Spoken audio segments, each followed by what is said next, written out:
Bismillahirrahmanirrahim. Assalamu alaikum.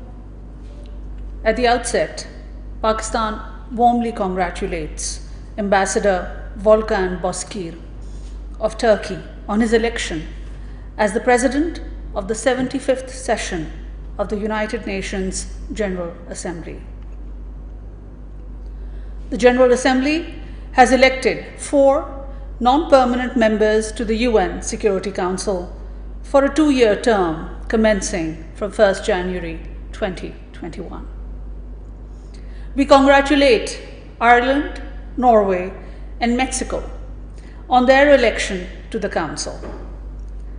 The election of India, however, raises fundamental questions. The UN Charter has entrusted the Security Council with the primary responsibility for maintenance of international peace and security. The Charter stipulates that in discharging this responsibility, on behalf of the Member States, the Council shall act in accordance with the purposes and principles of the United Nations. This is the touchstone for the Council's credibility and legitimacy. India stands in flagrant violation of several resolutions of the Security Council that prescribed a UN-supervised plebiscite to enable the people of Jammu and Kashmir to exercise their fundamental right to self-determination. India's gross and systemic violations of human rights in the Indian-occupied Jammu and Kashmir have been extensively documented by international human rights and humanitarian organizations, as well as the Office of the High Commissioner for Human Rights in its successive reports. India has incarcerated 8 million Kashmiris, including the top Kashmiri leadership, with 900,000 occupation troops. The people of the Indian-occupied Jammu and Kashmir have been suffering under an inhuman lockdown and military siege for over 10 months, following India's illegal and unilateral actions of 5th August 2019. The entire region has been turned into a large prison with unprecedented restrictions which continue despite the ongoing COVID-19 pandemic. India has persistently defied requests to allow international monitors into the occupied Jammu and Kashmir. These Indian actions, aimed at illegally altering the demographic structure of the occupied Jammu and Kashmir, are in violation of multiple UN Security Council resolutions and international law, in particular the 4th Geneva Convention. While the world is grappling with the unprecedented COVID-19 pandemic, India is busy, unabashedly, advancing the RSS BJP-inspired extremist Hindutva ideology. Over and above, the current Indian leadership has perpetuated massive violations of human rights against its minorities, in particular Muslims, threatening them with statelessness. Rising Islamophobia in India is evident from the destruction of the Babri Mosque. The imposition of the Discriminatory Citizenship Amendment Act, initiation of the National Register of Citizens process, and the targeted killings of Muslims in repeated pogroms in Mumbai in 1993, Gujarat 2002, and New Delhi in February 2020 are various facets of this phenomenon. The Indian state's proclivity to violence is no secret, which is a direct consequence of its headlong militarization and unbridled hegemonic ambitions. It has routinely used aggression in seeking to coerce its neighbors. It has employed terrorism at one time or another as a state policy to destabilize every neighboring state. It has border disputes with all its neighbors. India's so-called 5S approach in the UN Security Council is only a smokescreen to mask the arrogant, belligerent, and confrontationist side of India. Perhaps India would do well to consider another S, that is, Satya or truth. The truth of Indian oppression, aggression, and occupation, which cannot be covered up by false espousals.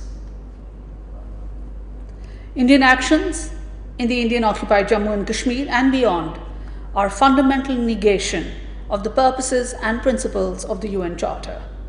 India is a consistent violator of the UN Security Council resolutions on Jammu and Kashmir dispute.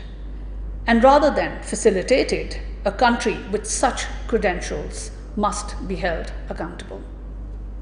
India must be asked to abide by the resolutions of the UN Security Council. Pakistan will be working with the rest of the members of the Security Council in advancing the objectives of international peace and security in South Asia and beyond. Separately, as part of his continued diplomatic outreach, the Foreign Minister of Pakistan, Shah Mahmood Qureshi, held a telephonic conversation with his Russian counterpart, His Excellency Foreign Minister Sergei Lavrov. Matters of mutual interest, including the COVID-19 pandemic, cooperation at the multilateral fora, prospects of enhanced bilateral cooperation, and regional issues were discussed. Foreign Minister Qureshi underlined that Pakistan considered Russia an important partner and desired to forge a long-term and multidimensional partnership. In the context of the Indian-occupied Jammu and Kashmir, Foreign Minister Qureshi shared a deep concern over the continuing double lockdown as well as the intensification of military crackdown by the Indian occupation forces and the attempt to change the demographic structure of the occupied territory. Foreign Minister also underlined the importance of urgent steps to address the grave situation. The Ministry of Foreign Affairs and our missions abroad, together with all stakeholders, continue to facilitate and assist our compatriots across the world to return safely to Pakistan. During the last 2 weeks, 7,001 Pakistani citizens were repatriated from Dubai, 111 from Mauritius, 250 from Toronto, 119 from Amman, 556 from Jeddah, and 2,004 nationals were brought back from Riyadh, 140 from Dammam, 253 from Baghdad, 439 from Kyrgyzstan, and 70 from Norway. Till date, 82,462 Pakistani nationals have been repatriated from 73 countries. We extend our appreciation to all the governments and authorities in these countries for their support and cooperation in facilitating the repatriation of Pakistani nationals. Separately, Pakistan also strongly condemns the latest attempt by Houthi militia to target civilians in Khamis Mushat, Saudi Arabia. It is commendable that the bomb-laden UAV was successfully intercepted and destroyed. Pakistan reaffirms its full support and solidarity with the brotherly Kingdom of Saudi Arabia against any threats to its security and territorial integrity. The Foreign Office announces with profound sorrow the passing away of an eminent colleague and a distinguished diplomat of Pakistan, His Excellency Ambassador Gul Hanif in Karachi today. The Foreign Office family, officers, staff, and family members extend our deepest condolences to the family of Ambassador Gul Hanif and pray that the Almighty Allah have mercy on the departed soul. Ameen. Thank you very much.